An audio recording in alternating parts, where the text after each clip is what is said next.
From the Hawk TV Broadcast Center in Ybor City, this is On the Docket with Felix Vega.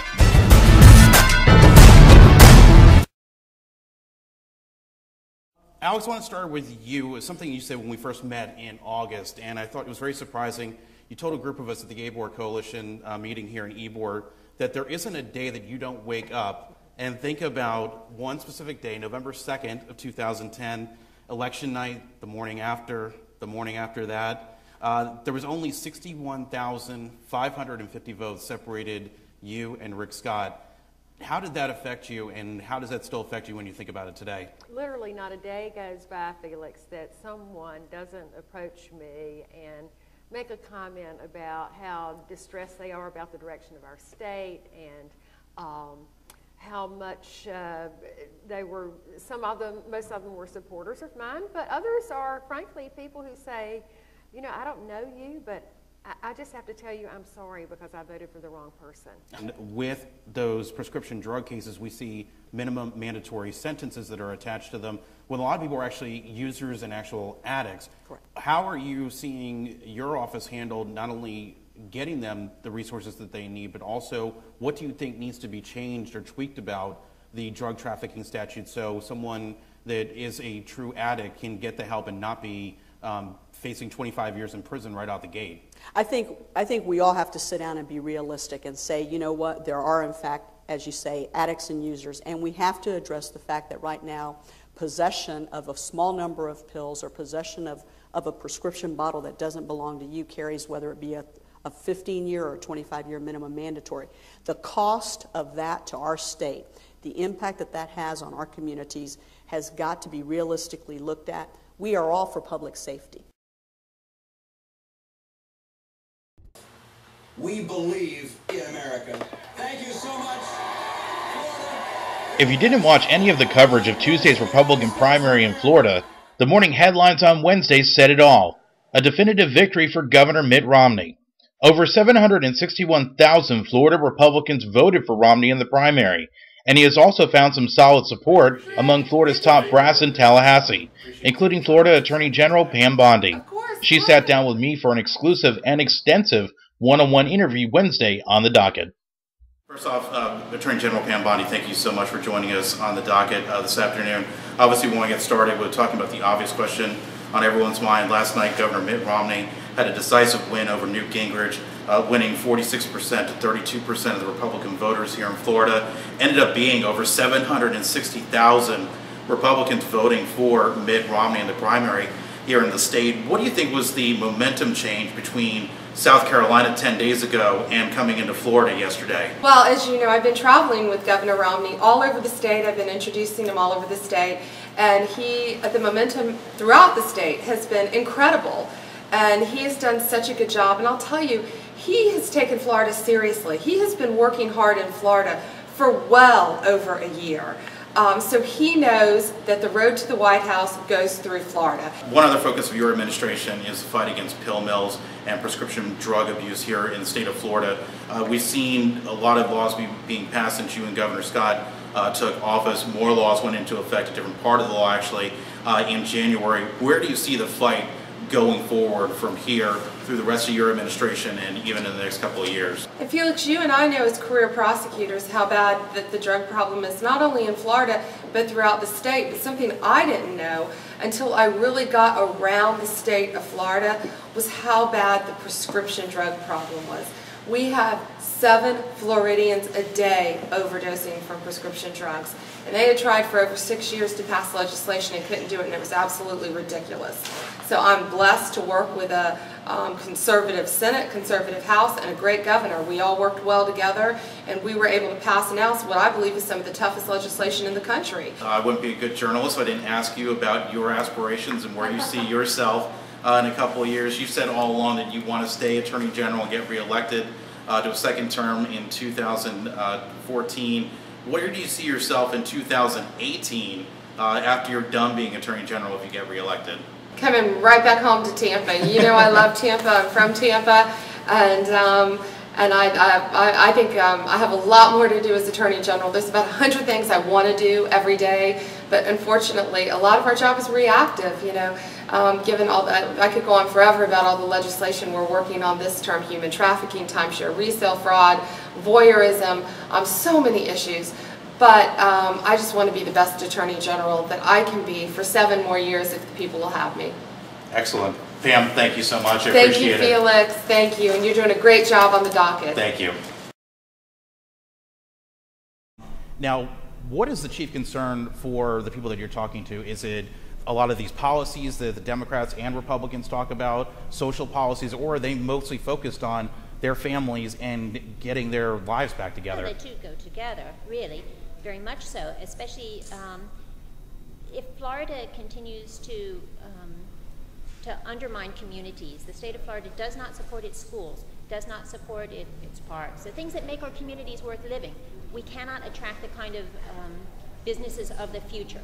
We will continue to have a low-tech, low-skill economy, and families know that as well. What do you think the government needs to do on the statewide level, the legislature, and in particular the House, to really help students like us that are going to grad school and want to go to grad school? Because quite frankly, you can't get many jobs nowadays without some sort of graduate degree. Wonderful question, and it gets right to the heart of so many of Florida's problems.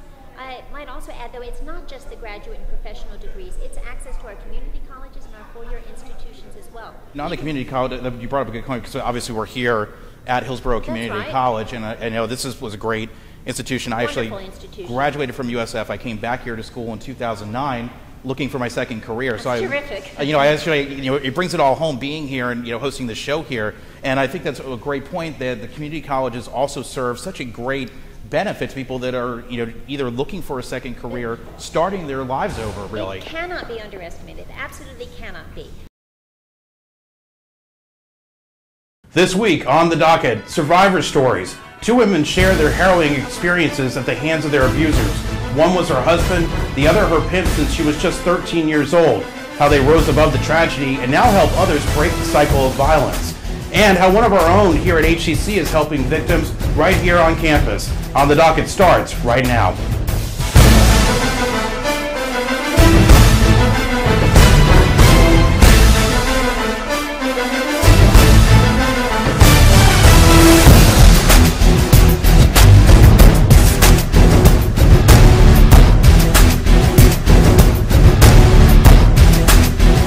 From the Hawk TV Broadcast Center in Ybor City, this is On the Docket with Felix Vega.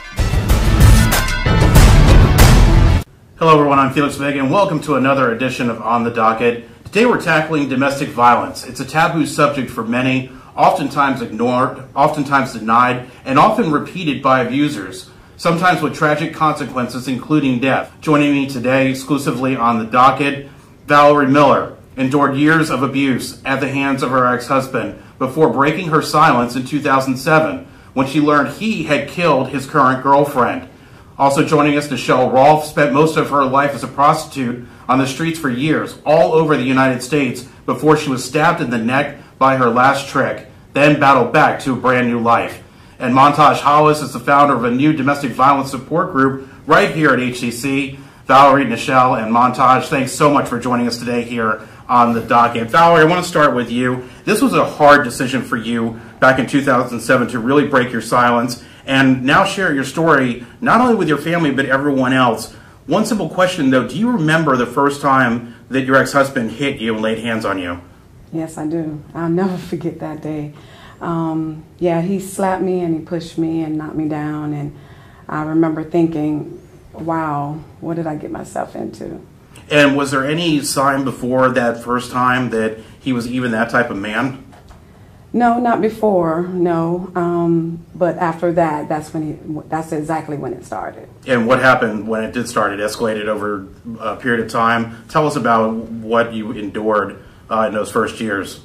Yeah, the first years, I mean, it just started out just, like angry words and pushing and slapping and beating and punching me with a closed fist, and he used to just kick me around like I was just nothing but trash. Nichelle, I want to go ahead and bring you in. Your story of survivorship is very different from Valerie's. You actually started as a prostitute on the streets when you were, I believe, 13 years old. Yes, sir. And what was that like? I mean, that was your normal life. That's all you knew?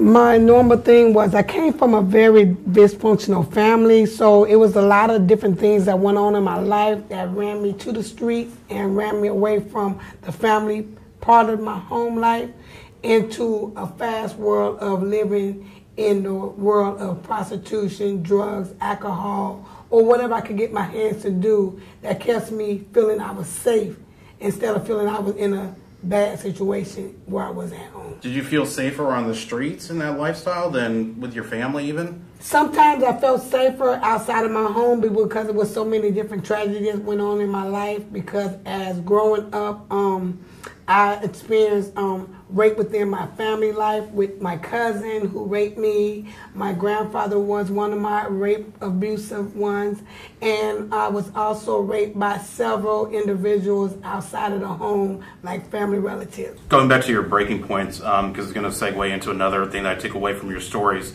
dealing with your children and family. But Val, you said that you were beat up so badly and went to the hospital. There was actually what you would term a guardian angel that came to you at the hospital. Tell us about that and how she was able to help you out.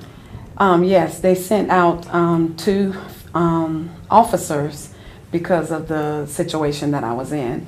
So it was a black female officer that came in my room, and she knew my family, so happened. She knew my sister. She went to school with my sister. So she was just, giving me a list of numbers of different shelters that I can call for me and my children to go to, and just different numbers where I can, get help.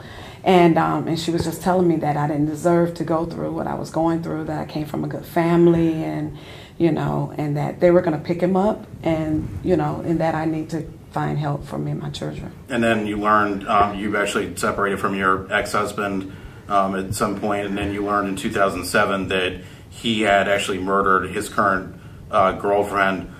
When you found that out, why was that the breaking point for you where you needed to start telling your story? I got the call from my daughter, and it was her father, and she called me to tell me that he had just murdered his girlfriend.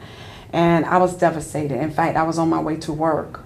And I just couldn't stop crying. I was just so devastated, thinking that if I would have stayed in that situation, that would have been me. It could have been me easily. And I just felt like I just had to do something. It was just like a light bulb came on, or something just happened. It just clicked inside of me. And so I started calling my family and telling my family that, he had did this to me. And I just started getting it out there. And Michelle, your experience, that was your turning point. You actually had one of your tricks stab you. Tell us about that and how it led to you coming out on the other side. One night when I was in the hotel with the pimp, the last one that I was with, because I was with 4 different pimps, but the very last one I was with, he told me that night, he said, I need you to go out and make some money. And I told him, I got a bad feeling something's going to happen tonight. So I went out anyway, and we went up into the club called Pink Pussycat in Miami, Florida. And that night when we went to the track, out there on the streets, the actual John pulled me over. And when I was coming out of the Pussycat off of the track, he pulled me over and told me to come here. And when I turned around, he just started stabbing me. He just started stabbing me, and he was stabbing, my girlfriend was trying to help me, and he stabbed her and he killed her. She actually died on the scene because he was stabbing both of us. He was stabbing her and was stabbing me, but he kind of got her in a place to where she just went down to the ground, and I was still fighting. But he stabbed me 7 times in my throat, 7 times in my body, punctured my lungs, and altogether, when I got to the hospital, it was 18 times that he did stab me. But in that process, I did make it to the store. I walked to a 7-Eleven that was like right across the street. And when I got up there, blood just gushed out my throat. And that's when I fell down, and the lady called 911. When the ambulance came, I was pronounced dead on the scene. Oh my God. But then they brought me back to life. And then when you were talking about your recovery, the last time that I spoke with you, and you couldn't even talk after this incident. You had to actually relearn how to speak again. How did you finally break out and say, I got to leave this lifestyle behind? I mean, you were almost dead. After that, I actually stayed in Jackson Memorial Hospital for almost 3 months because I was so tragically, brutally, almost, devastated out of death. And I had to stay there because they had to do a trach a tracheotomy in my throat, which I had a trach. And after I got out, my sister who lived in Washington, D.C. actually sent for me to go to D.C. So she took care of me while I was going through all of that. And when I got to the specialist, the doctor thought I would never talk again. Wow. But what they did, they plugged it up. So I had to learn how to revoice and relearn how to re-talk again. Amazing. And so, I mean, actually your sister kind of like dragged you out and helped you recover. And your children and also your new husbands, your latest husbands, has also been a very positive influence in your life. Real quick, Valerie, let me start with you. Lester, I know, is a big influence on your life. What was so different between him and your last husband that really helped you move forward and break through? He was more like my protector. I mean, he just, you know, took me in and just, you know, helped me to rebuild my self-esteem, and he helped me to raise up my girls. He's just a wonderful man, and he just loved me. You know, he's always telling me how beautiful I am, and that I'm smart and I can make it, and don't let nobody else tell you that anything different. He's just a wonderful man. And your daughter's also been very supportive. Yes, yes. And Nichelle, I know you found a love of your life as well. Has he done the same? Even though I met my husband during my recovery, because my husband is an ex-recovering addict as well. Mm-hmm. And we met in recovery. And when we met, we just hit it off right then and there. And we talked for a few days, and we got married a couple of weeks later. You know what I mean? We really didn't get a chance to know each other because it was like bam, bam. I was ready to change my life, and I knew he was the right one. And he went through all of the process with me to get my son back, my children back from out of DCF. You know, he was right there. He went through all of the parenting classes. He went through everything I needed to go to. He was there to support me. We used to catch the bus to go see my son at the children's home out there in New Tampa, and it was just awesome. He was just been there, and he's been there for me and my children ever since. Valerie and Nichelle, your group, Courageous Voices, you have a website? Yes, we have a website. It's www.nowlivingvictorious.net. Great stories, survival, wonderful, inspirational stories, I should say. Yes. Valerie Miller, Nichelle Rolfe, Montage Rolfe, thank you so much for joining us on The Docket. That's going to do it for all of us this week on The Docket. From all of us here at HCC, thanks so much for joining us. We'll see you next time.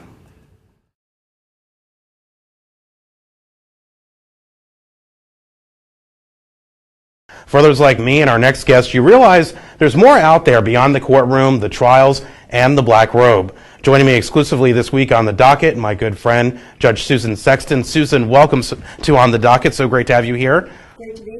And you had a storied career here in Hillsborough County over the past 25 years as a judge. You were actually the first female judge elected to the bench. Tell us what that was like back when it happened.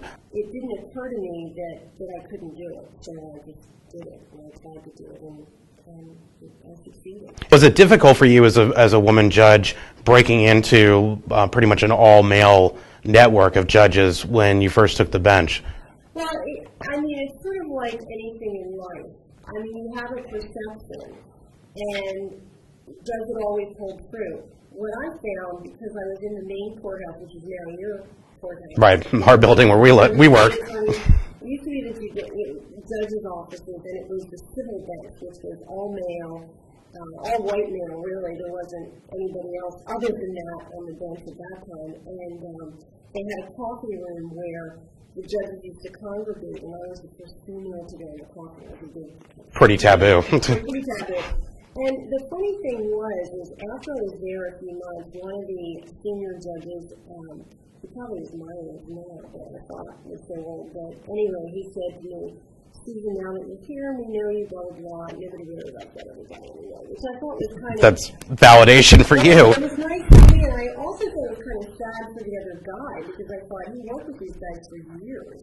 And they didn't like him so much. And the other point was that, in terms of management stuff, I learned more in that coffee house in informal conversations with those judges who had so much experience than I think I ever learned in any judicial class that I took. It's interesting. I think a lot of people learn that way too. Yeah, it's true. Let's dive into some of the national stories that we've been talking about for a little while. First up, Jerry Sandusky, in our time, by far the most explosive child sex abuse case that's ever been covered in the United States and also been prosecuted. His sentencing is coming up. Let me start with, were you surprised by how fast the case went to trial? He was charged in November of last year, tried, earlier this year. Did that surprise you, how quickly things moved? It astonished me, and I'm sure you too, because you're a prosecutor. Here, I didn't understand what kind of made it go so quickly, at least in my terms, because a case like that with so many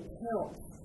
Because we're talking 52 counts. 52 counts or over 50 counts. It usually takes a while here. Now, Pennsylvania doesn't have, I happen to be a member of the Pennsylvania Bar, they don't have wide open discovery like we do, so I don't know if that was the reason. I also didn't know if it was defense strategy. Maybe the defense thought that the state couldn't pull their case together in enough time, so I wasn't sure what was going on, but it absolutely surprised me that it all took place, the indictment and the conviction within a year.